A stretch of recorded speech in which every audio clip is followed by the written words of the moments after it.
Assalamualaikum warahmatullahi wabarakatuh. Perkenalkan, kami dari kelompok 2 akan melakukan video praktek komunikasi terapeutik pada remaja.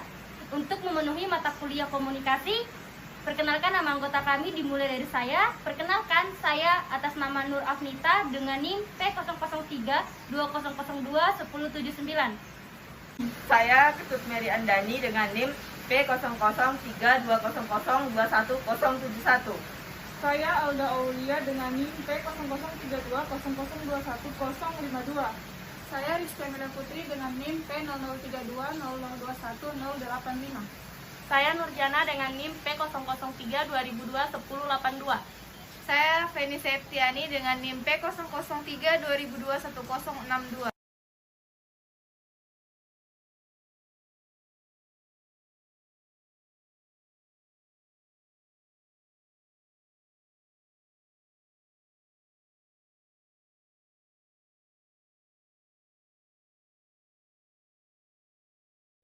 Selamat pagi. Waalaikumsalam, Pak Yusuf.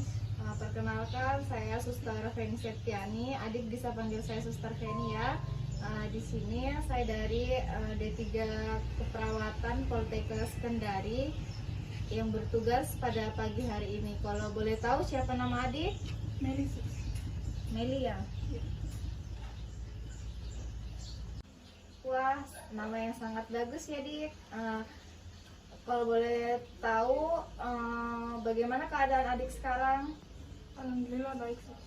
Syukurlah kalau begitu. Nah, Meli, bagaimana kalau kita berbincang-bincang mengenai masalah adik yang adik alami? Berapa lama waktu yang kita butuhkan untuk berbincang-bincang? Apakah 20 menit cukup?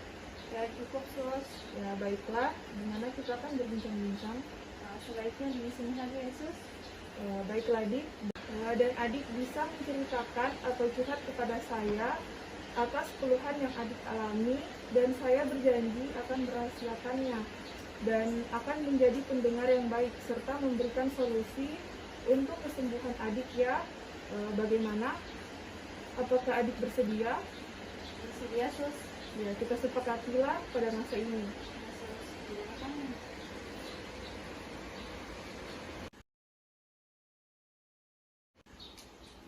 Nah, Dik, sekarang bisa ceritakan ke saya kenapa bisa adik sering menangis?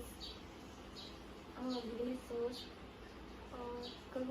Saya sering menangis karena yang pertama itu saya kalah dari kompetisi, sehingga membuat saya malu kepada teman-teman saya. Terus juga saya sering kepikiran sampai malam itu saya terbangun terus menangis lagi, sedih, teringat sama kejadian waktu kompetisi yang lalu itu. Begitu, Sus. Oke, Dik. Jadi, ini sering menangis karena teringat kejadian kalau berkompetisi dengan temannya ya? Iya, Sus. Baik. Apakah orang tua adik mengetahui tentang keluhan adik ini? Saya tidak menceritakan sama orang tua saya karena saya takut mereka nanti tambah kecewa, sehingga saya menambah beban pikiran saya sendiri. Jadi lebih baik saya sembunyikanlah, saya pendam sendiri daripada saya harus beritahukan kepada orang tua saya. Terus. Baik, sekarang saya bisa mengerti apa yang adik rasakan. Nah, berdasarkan apa yang adik Meli jelaskan tadi ke saya bisa pahami masalah sebenarnya. Jadi, bagaimana perasaan adik Meli sekarang?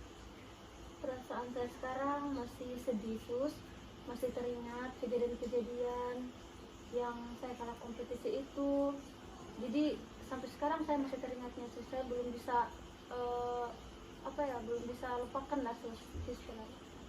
Baik, adik Meli, itu karena adik jarang berkomunikasi pada orang tua adik setelah kejadian tersebut. Adik Meli lebih menutupinya sendiri dan memendamnya sendiri. Apakah benar seperti itu? Iya, Sus, benar seperti yang saya katakan tadi. Baik. Ya, baik. Tadi kita sudah dengarkan masalah-masalah adik atau keluhan yang adik Meli rasakan. Di sini saya akan memberi pemahaman pada adik bahwa dalam sebuah kompetisi itu kemenangan atau kekalahan adalah hal yang lumrah sekali. Jadi tidak bisa juga menutup kemungkinan bahwa adik Meli akan selalu kalah dalam sebuah pertandingan. Tidak mungkin juga seperti itu. Karena di sini adik Meli ini yang penting mau berusaha, mau bekerja keras, tidak pernah putus asa.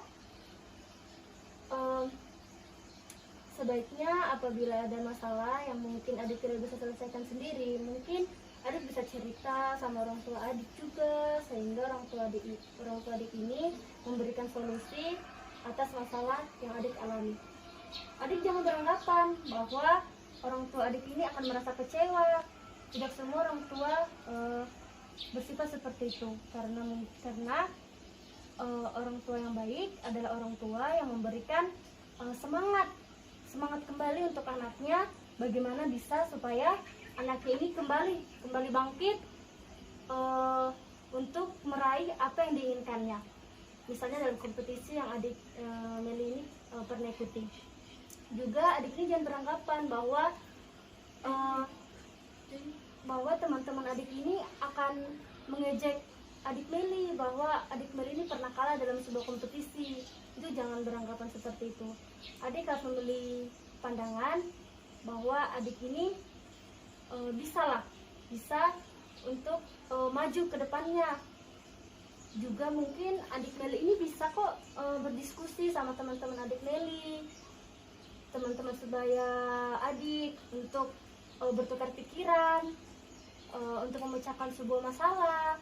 Atau mungkin di waktu senggang adik Meli ini bisa mencari pengetahuan, mungkin lewat media-media atau media Google atau YouTube, untuk mengasah kemampuan adik. Nah, jadi di sini intinya, apapun masalah yang adik alami, jangan pernah memendamnya, jangan pernah menutupinya sendiri. Pokoknya apa yang adik alami ini harus adik ceritakan sama orang tua adik, apapun itu, ya. Juga jangan pernah terlalu overthinking, maksudnya terlalu malam itu selalu berpikir hal-hal yang aneh tentang kompetisi yang pernah adik lakukan. Seperti kayak tadi yang adik Meli ceritakan, bahwa adik ini sering menangis ketika malam, tidak konsentrasi belajar, terus juga malu ke sekolah. Jangan pernah beranggapan seperti itu. Adik harus ambil sisi baik dari kompetisi ini. Adik harus melihat ke depan bahwa banyak orang yang ingin menjadi seperti adik, tetapi mereka tidak bisa. Jadi adik yang sudah berada di sini, yang sudah mengikuti kompetisi itu harus lebih mengasah lagi kemampuan adik, gitu. Ya, baik. Dan yang terakhir, adik jangan lupa beribadah. Adik jangan lupa pada Tuhan.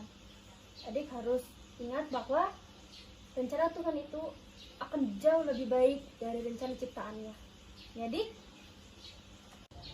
Baik, masalah atas kelemahan adik ini, adik bisa melakukan hal-hal yang bermanfaat, seperti menyeimbangkan antara waktu belajar dan bermain, membantu hal-hal kecil, misal membantu ibu memasak, atau hal-hal lainnya yang membuat mood adik lebih bersemangat lagi, atau mengasah lagi kemampuan adik untuk lebih memperluas pengetahuan apabila ada waktu senggang, dan sering bercerita pada orang tua adik ya, hal atau masalah yang adik tidak bisa selesaikan, atau mungkin bisa juga berdiskusi pada kelompok teman-teman adik untuk saling bertukar pikiran pada masalah yang mungkin tidak bisa diselesaikan dengan sendiri.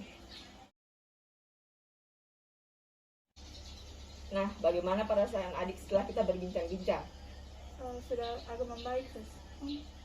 Nah, setelah itu adik, di sini saya akan mengevaluasi kembali atau mau mendengar kembali hal apa saja yang adik tangkap dari hal yang kita bincang-bincangkan tadi. Baik, Sus, yang saya bisa tangkap bahwa setiap pertandingan, kekalahan dan kemenangan itu hal yang biasa. Jangan selalu menutup diri. Kita bisa menceritakan masalah pada orang tua kita. Jangan pernah putus asa, terus mengasah kemampuan, dan juga bisa berdiskusi pada teman sebaya tentang suatu masalah yang mungkin bisa dipecahkan bersama-sama. Dan yang terakhir, jangan lupa beribadah. Selalu ingat pada Tuhan bahwa rencananya akan lebih baik daripada rencana ciptaannya. Terus untuk mengatasi masalah keluhan saya tadi, yaitu dengan cara menyimbangi antara waktu belajar dan bermain, melakukan hal-hal yang bermanfaat yang bisa membuat mood senang itu kembali, dan juga bisa memecahkan suatu masalah dengan cara berdiskusi antar teman-teman. Sangat baik adik Meli. Nah, karena saya tidak akan bersama adik lagi karena akan ada teman yang menggantikan jika kita akan evaluasi besok lagi ya. Iya. Baik Dik, karena waktu kurang lebih 20 menit telah dicukupkan, kita akan bertemu lagi besok ya Dik, untuk mengontrol pembahasan lainnya. Saya akhiri ya Dik untuk hari ini, silahkan beristirahat. Selamat pagi. Terima kasih.